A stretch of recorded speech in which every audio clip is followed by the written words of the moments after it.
নমস্কার বন্ধুরা, আপনারা সবাই কেমন আছেন? টিএসটি কিচেন থেকে আজকে নিয়ে এসেছি তেলে ভাজা দোকানের মতো একদম মুচমুচে পেঁয়াজ ভাজি। চলুন তাহলে রেসিপিটা শুরু করি। প্রথমে ডালটা ভালো করে ধুয়ে ব্লেন্ডার করে নিব। তারপর একে একে সব মশলা দিয়ে দেব। লবণ, হলুদ, জিরা গুঁড়া, ধনিয়া গুঁড়া, পেঁয়াজ ও মরিচ কুচি। তারপর সবগুলো ভালোভাবে মাখাতে হবে।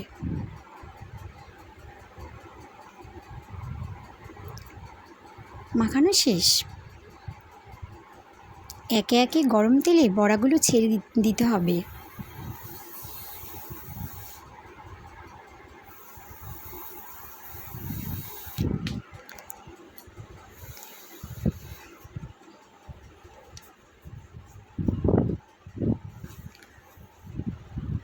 কিছুক্ষণ ভেজে নামিয়ে নিলে তৈরি হয়ে গেল দোকানের মতো মুচমুচে পারফেক্ট পেঁয়াজি বড়া।